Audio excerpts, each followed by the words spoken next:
تقدیر پر ایمان کے بغیر آپ جنت میں نہیں جا سکتے. اچھی چیز ہو تب بھی ایمان، بری چیز ہو تب بھی ایمان. یہ اللہ نے اعلان کر دیا تاکہ اگر کچھ تمہارا نقصان ہو جائے تو حد سے زیادہ پریشان نہ ہو، اور اگر کچھ مل جائے تو اتراؤ نہیں. مسلمان اس سبق کو ذہن میں تازہ کریں. آپ کا ڈر ویسے ہی ختم ہو جائے، لیکن ڈر تو لگتا ہے. اس دنیا میں ہم پیدا ہی اسی لیے ہوئے ہیں کہ آزمائش سے گزرنا ہے. آزمائش کیسی ہوگی؟ اے سی میں خراٹے کی نیند لے کے آپ خالی بس ایسے آزمائش ہوگی. آزمائش کا مطلب کیا ہوتا ہے؟ صرف پہلی بار ہمارے اور آپ کے اوپر یہ حالات نہیں بن گئے. ابھی تو تمہاری اوپر وہ حالات نہیں آئے جو پہلی امتوں کے اوپر آئے ہیں. پہلی امتوں کے اوپر ایسے حالات آئے کہ سب ہلا دیے گئے. جناب محمد صلی اللہ علیہ وسلم نے وضاحت کرتے ہوئے کہا، تم سے پہلے کے لوگوں کو آریوں سے دو حصے میں چیر دیا گیا، لوہے کی کنگھیوں سے ان کے بدن کے گوشت چھین لیے گئے. برداشت کر پاؤ گے ایسی آزمائش؟ ایسی آزمائش تو ابھی تمہاری ہوئی نہیں، اللہ کہتا ہے. اور ابھی سے چلانے لگے. ڈر لگنا یہ فطری چیز ہے، لیکن ڈر کی لمیٹیشن اسلام نے مقرر کی. اس لمٹ کو آپ کو یاد رکھنا پڑے گا. اسلام یہی بولتا ہے بس ڈر لگ گیا بس اتنا ہی ہے، اس کے آگے نہیں. کوئی کچھ بگاڑ نہیں سکتا تمہارا، سب کچھ تو لکھا ہوا ہے، اس پر تو تمہارا ایمان. کیا اللہ تمہارے لیے کافی نہیں ہے؟ عقیدے میں کمزوری آ گئی ہے، اللہ تمہاری حفاظت نہیں کر سکتا، ایمان کمزور ہو گیا ہے کیا؟ تو ہم لوگوں کو ڈر لگنا چاہیے، فطری تقاضا ہے. لیکن اتنا نہیں ڈر لگنا چاہیے کہ ہم اسلام کے احکامات پہ عمل کرنا چھوڑنے لگے یا کسی کو نفع و نقصان کا مالک سمجھ بیٹھے. ایسا ڈر نہیں سکتا.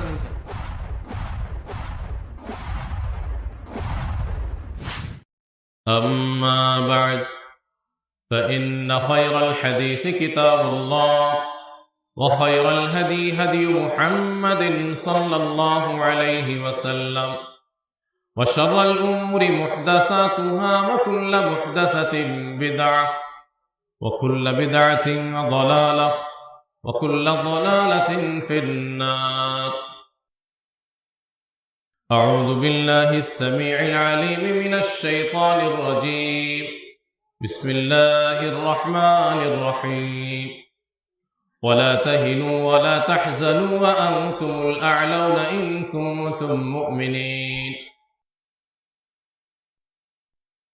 معزز حاضرین و سامعین، ہر قسم کی حمد و ثنا، تعریف و توصیف، بزرگی و بڑائی اور عبادت و بندگی لائق اور مناسب ہے اللہ رب العالمین کے لیے، جو خالق کائنات ہے، مالک ارض و سما ہے اور رب العالمین ہے.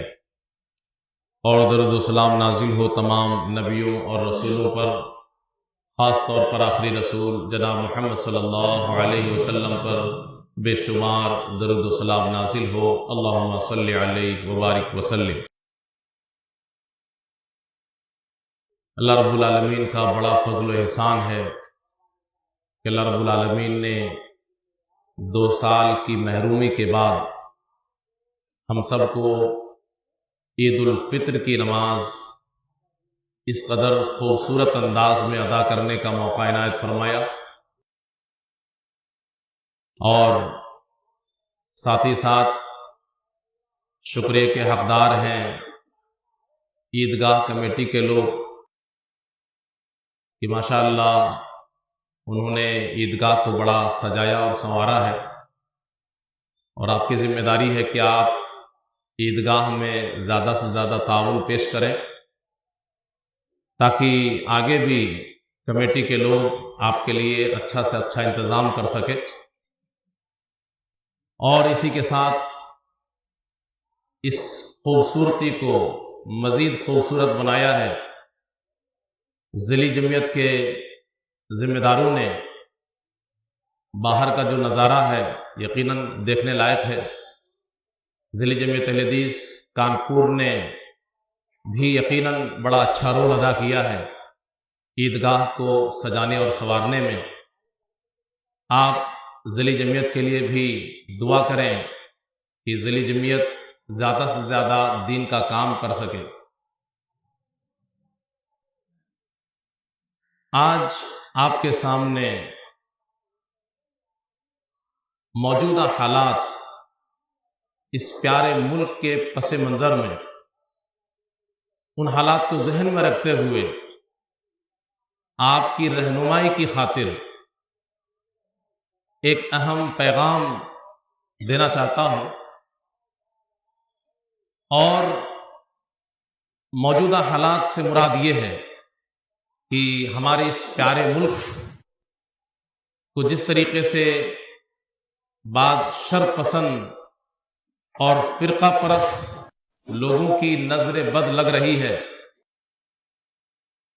اس خوبصورت چمن کو جس طریقے سے کچھ لوگ اجاڑنا چاہتے ہیں اور اپنی بری نگاہ برابر اس پہ ڈالے ہوئے ہیں، اور خاص طور پر اقلیت کو وہ نشانہ بنا رہے ہیں، جس کی وجہ سے اقلیت کے لوگ ڈر محسوس کرتے ہیں، دہشت میں رہتے ہیں کہ پتہ نہیں آگے کیا ہونے والا ہے۔ بحیثیت مسلمان ہونے کے ناطے ہم قرآن و حدیث کی روشنی میں اپنے اسلام کے پیغامات کو سنیں گے، سمجھیں گے اور اسی کے مطابق ہم آگے بڑھیں گے۔ سب سے پہلی بات یہ ہے کہ اگر ہم لوگ مسلمان ہونے کے باوجود بھی بہت زیادہ پریشان ہیں تو اس کا مطلب یہ ہے کہ ہمیں اپنے عقیدے کے اوپر نظر ثانی کرنے کی ضرورت ہے۔ ہم لوگوں کو اپنے عقیدے کی جائزہ لینے کی ضرورت ہے۔ کیوں؟ اس لیے کہ اسلام نے یہ بتایا ہے کہ اس کائنات کو وجود بخشنے سے پہلے ہی رب العالمین نے اس کائنات کی ساری چیزوں کو لکھ دیا ہے، وہ ساری چیزیں لکھی جا چکی ہیں، اور اس کے بعد ایک بچہ جب ماں کے پیٹ میں ہوتا ہے تو اسپیشلی فرشتے کو بھیج کر کے اس انسان کی پوری زندگی لکھ دی جاتی ہے، کہاں مرے گا، کس حال میں مرے گا، سب کچھ لکھ دیا جاتا ہے۔ تو جو کچھ بھی دنیا میں ہو رہا ہے، ہمارے اس پیارے ملک میں اگر کوئی غلط ہو رہا ہے، کچھ ہمارے ساتھ غلط ہو رہا ہے کہیں، تو مسلمان ہونے کے ناطے ہم اسے اللہ کا فیصلہ تسلیم کریں سب سے پہلے۔ ایسا نہیں ہے کہ اللہ کو پتہ نہیں ہے کہ کیا ہو رہا ہے ہمارے بندوں کے ساتھ، اللہ کو سب پتہ ہے، اور اللہ کے حکم کے ساتھ ہی وہ ہو رہا ہے۔ ایک درخت کا ایک پتا بھی نہیں ہل سکتا اس کے حکم کے بغیر۔ ایک انسان کی جان جانا تو بہت بڑی بات ہے بھائی، ایک درخت کا پتا بھی نہیں ہل سکتا، کسی انسان کی جان چلی جائے اس کے حکم اور اس کی اجازت کے بغیر۔ تو اس لیے ہم مسلمان ہونے کے ناطے اللہ کا فیصلہ تسلیم کریں کہ اللہ کا فیصلہ ہے اور اللہ کو معلوم ہے، اور اپنے عقیدے کو مضبوط کریں، جناب محمد صلی اللہ علیہ وسلم کے اس پیغام کو یاد کریں کہ اگر پوری دنیا کے لوگ اکٹھا ہو جائیں کہ کسی کو تھوڑا سا فائدہ پہنچائیں، لم ينفعوا، فائدہ نہیں پہنچا سکتے۔ پوری دنیا کے لوگ مل کر کے صرف اتنا ہی فائدہ پہنچا پائیں گے جتنا اللہ نے پہلے سے لکھا ہے، اور اگر پوری دنیا کے لوگ مل جائیں کسی ایک شخص کو نقصان پہنچانا چاہیں، ذرہ برابر وہ نقصان نہیں پہنچا سکتے، اتنا ہی نقصان پہنچائیں گے جتنا اللہ نے پہلے سے لکھ رکھا ہے۔ تقدیر پر ایمان کے بغیر آپ جنت میں نہیں جا سکتے۔ ایمان کے 6 ارکان میں سے ایک تقدیر پر ایمان، اچھی چیز ہو تب بھی ایمان، بری چیز ہو تب بھی ایمان۔ ما اصاب من مصیبت فی الارض ولا فی انفسکم الا فی کتاب من قبل ان نبرأها۔ کچھ بھی تمہیں مصیبت لاحق ہوتی ہے دنیا میں، کچھ بھی، وہ پہلے سے ہم نے لکھ رکھا ہے، یہ اللہ نے اعلان کر دیا۔ لِكَيْ لَا تَأْسَوْا عَلَىٰ مَا فَاتَكُمْ، تاکہ اگر کچھ تمہارا نقصان ہو جائے تو حد سے زیادہ پریشان نہ ہو، اور اگر کچھ مل جائے تو اتراؤ نہیں کہ اللہ کے یہاں تو لکھا ہوا تھا اس لیے ملا، اور اللہ کے یہاں لکھا تھا اس لیے ہوا۔ تو یہ بنیادی بات مسلمان اس سبق کو ذہن میں تازہ کریں۔ ظاہر سی بات ہے آپ کی دہشت، آپ کی وحشت، آپ کا ڈر ویسے ہی ختم ہو جائے گا، ویسے ہی ختم ہو جائے گا۔ لیکن ڈر تو لگتا ہے، اور ڈر کی ایک لمٹ ہے اسلام میں کہ ڈر کتنا لگنا چاہیے اور کسی سے کیسے ڈرنا چاہیے۔ اگر نفع و نقصان کا مالک سمجھ کر کے آپ ڈریں گے تو صرف اللہ سے ڈریے، یہ بھی سبق یاد کر لیجیے آپ۔ اگر کوئی ہمیں نفع پہنچا سکتا ہے یا نقصان پہنچا سکتا ہے تو صرف اللہ، کسی سے ڈرنے کی ضرورت نہیں ہے۔ کوئی نفع نقصان کا مالک نہیں ہے، کچھ بھی نہیں کر سکتا کوئی، اللہ رب العالمین سے ڈرنا ہے۔ اور صرف پہلی بار ہمارے اور آپ کے اوپر یہ حالات نہیں بن گئے کہ ہم ڈر رہے ہیں، صحابہ کرام رضوان اللہ علیہم اجمعین ان کو بھی ڈرایا جاتا تھا، اور اللہ رب العالمین نے قرآن میں جگہ جگہ اس لیے بیان بھی کیا ہے، انما ذالکم الشیطان یخوف اولیاء، یہ شیطان اپنے چیلے چپاٹے سے ڈراتے ہیں، فلا تخافون، ان کے چیلے چپاٹے سے مت ڈرو، یہ کچھ نہیں کر سکتے، وخافون، مجھ سے ڈرو۔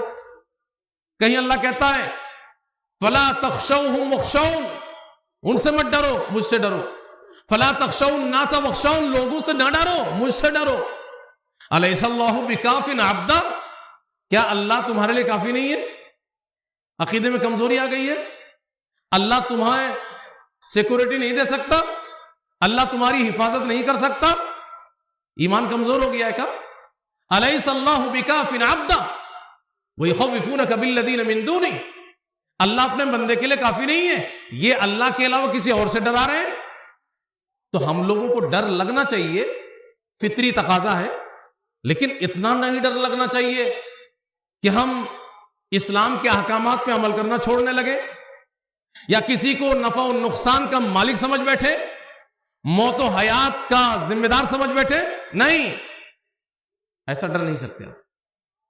اسی طریقے سے ڈرا رہے تھے حضرت ابراہیم علیہ السلام کو قوم کے لوگ، ایک آدمی، ارے ہم تو عربوں میں ہیں، ایک آدمی حضرت ابراہیم علیہ السلام اور پوری قوم کے ساتھ لوہا لے لیے ہیں، پنگا لے لیے، اور ڈرا رہے ہیں سب لوگ مل کر کے، ارے ہمارے معبود کے خلاف بول رہے ہو، یہ بہت شکتیشالی ہیں، تمہاری ایسی ویسی کیسی کیا کرنے والے ہیں، یہ لمٹ میں آ جاؤ ابراہیم، زبان کو بریک لگا، ان سے ڈرو، نہیں تو یہ ہو جائے گا، نہیں تو وہ ہو جائے گا۔ ابراہیم علیہ السلام نے کیا کہا؟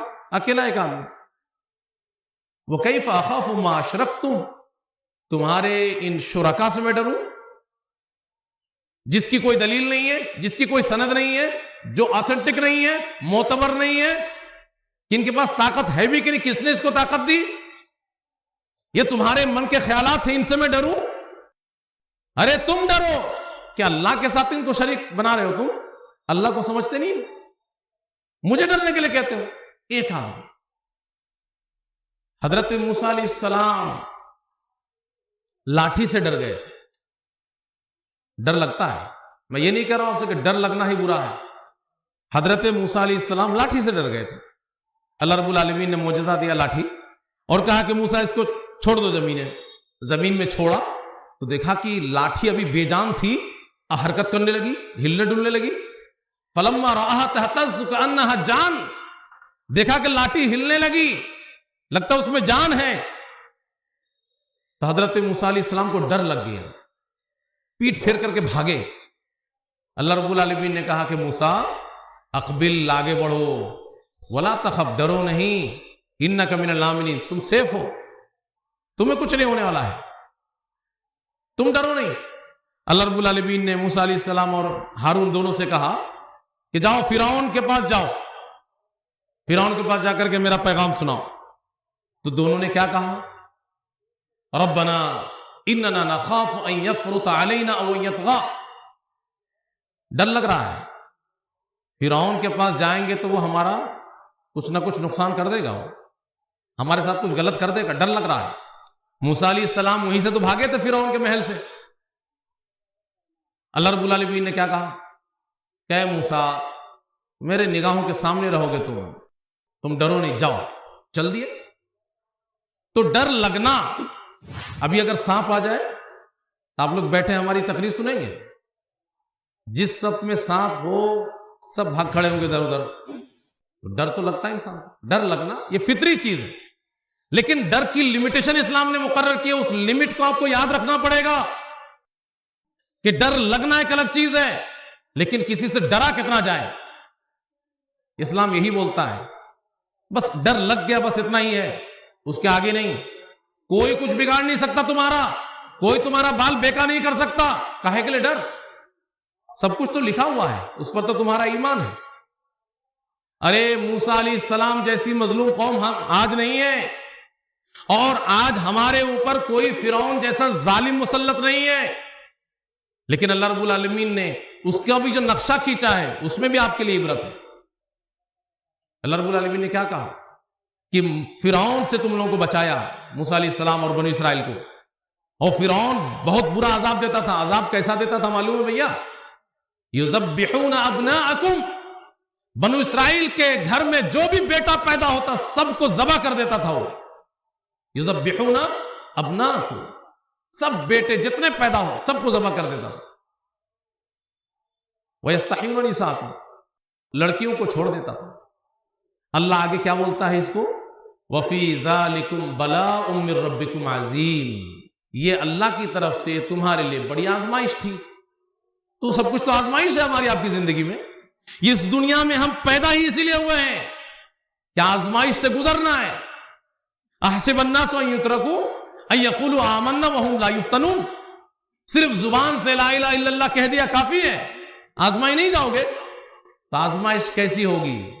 اے سی میں خراٹے کی نیند لیں گے آپ خالی، بس ایسی آزمائش ہوگی۔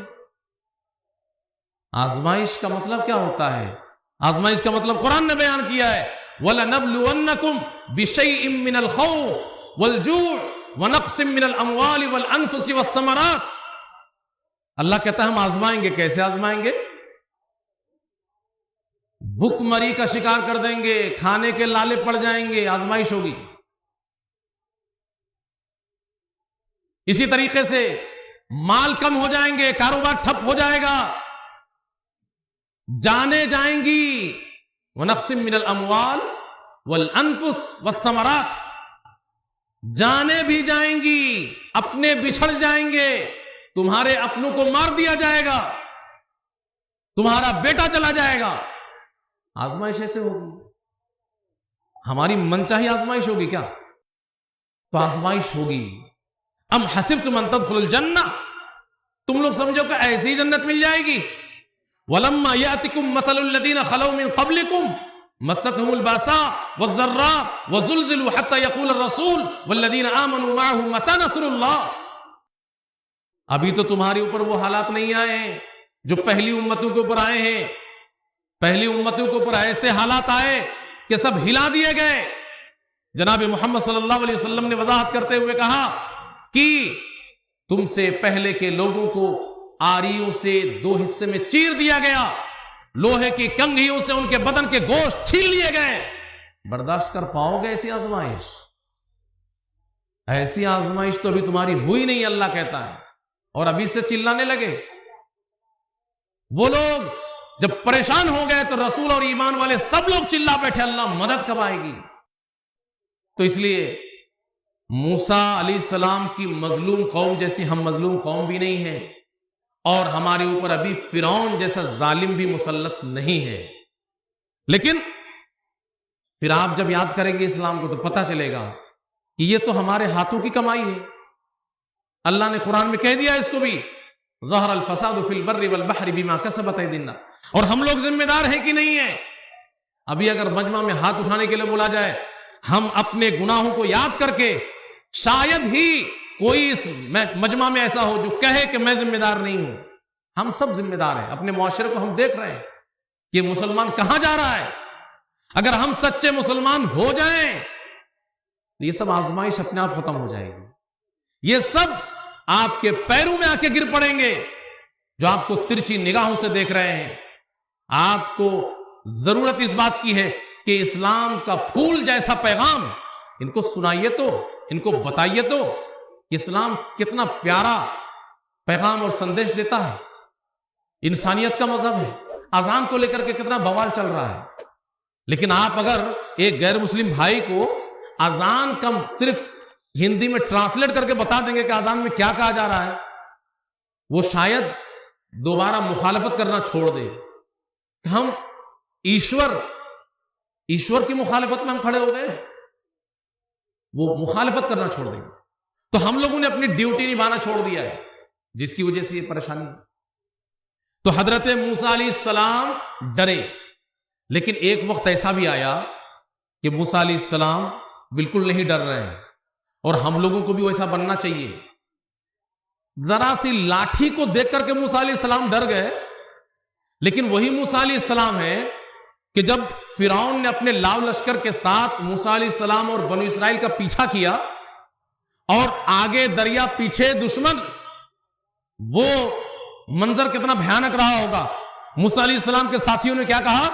اِنَّا لَمُدْرَكُونَ، ہم تو دھر لیے گئے، اب کوئی بچنے کا راستہ ہی نہیں ہے. آگے پانی ہے، پانی میں کودیں گے تو مریں گے، اور پیچھے لاؤ لشکر لے کر کے فرعون آیا ہوا، اس کا مقابلہ ہم کر ہی نہیں سکتے. اب حضرت موسیٰ علیہ السلام وہی والے جو لاٹھی سے ڈر گئے تھے، لیکن اب کیا کہہ رہے ہیں دیکھ رہے ہیں؟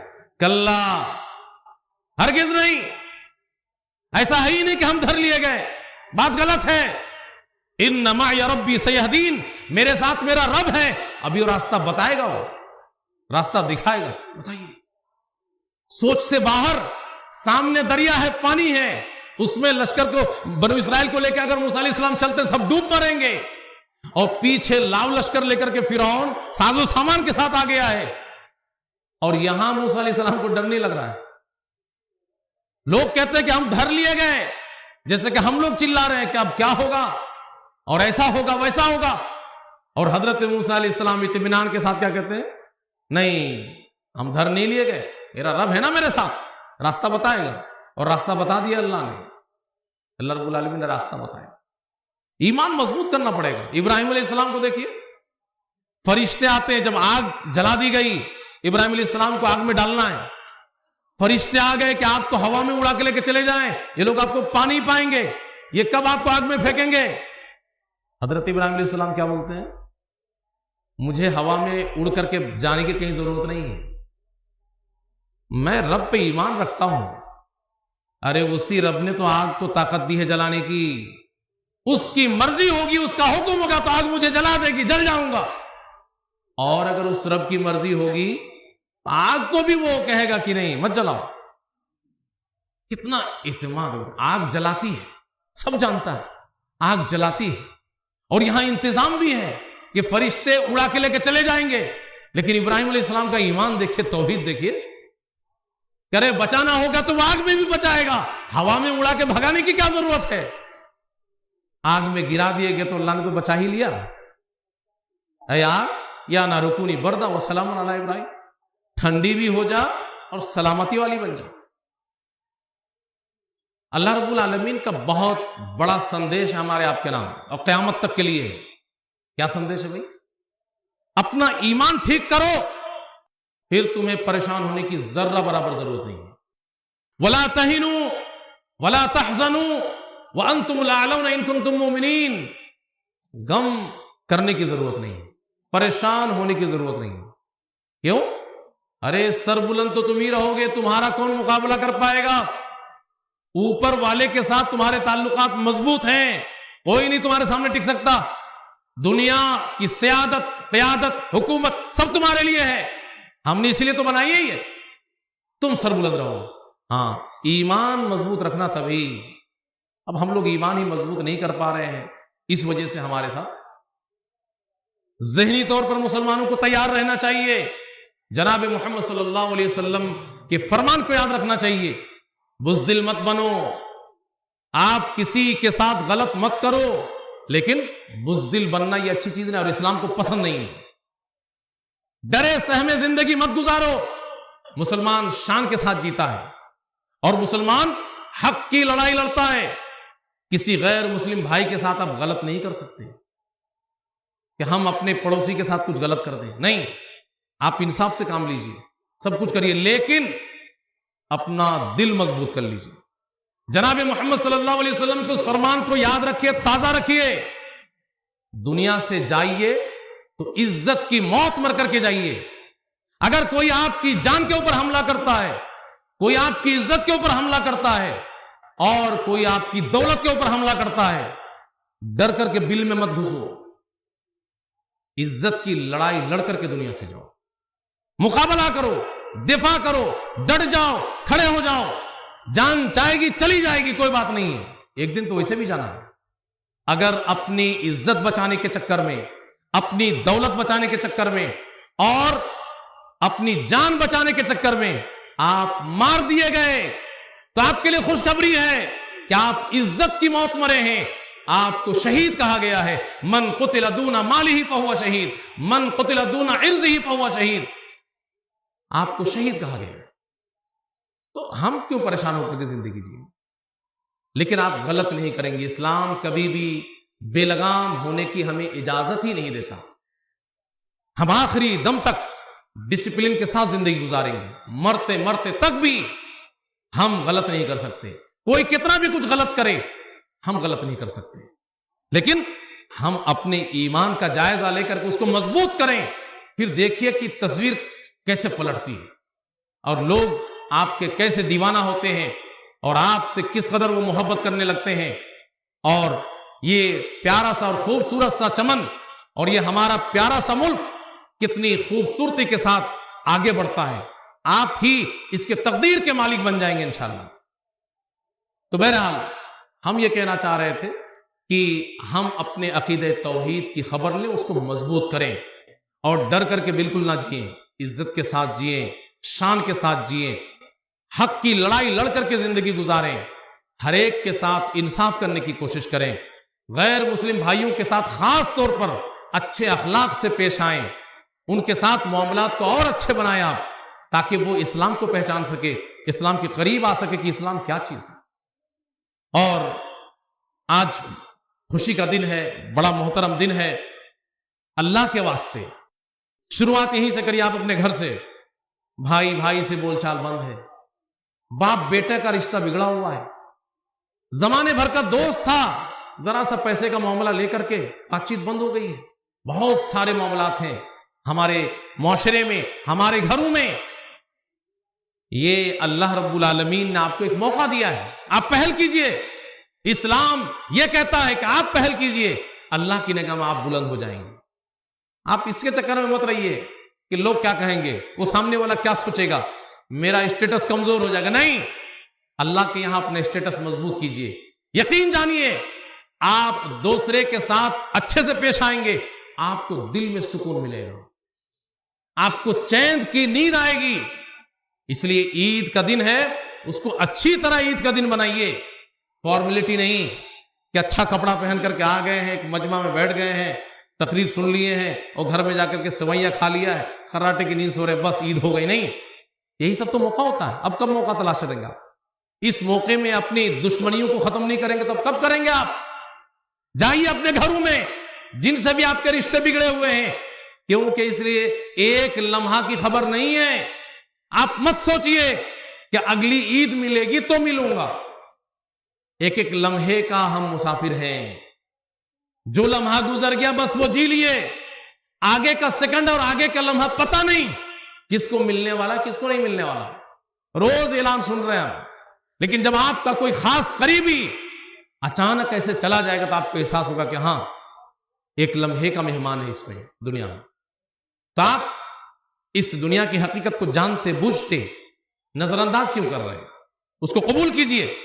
ایک تو فانی دنیا ہے, عارضی دنیا ہے, بس ختم ہونے والی ہے. سارے جھمیلے ختم کرو, گلے سے گلے ملاؤ. اللہ رب العالمین سے دعا کریں کہ اللہ رب العالمین ہم تمام لوگوں کو اچھی طرح عید منانے کی توفیق عنایت فرمائے. الحمدللہ رب العالمین والعاقبۃ للمتقین والصلاۃ والسلام علی رسولہ الکریم نبینا محمد وعلی آلہ وصحبہ اجمعین. اللهم صل على محمد وعلى ال محمد كما صليت على ابراهيم وعلى ال ابراهيم انك حميد مجيد.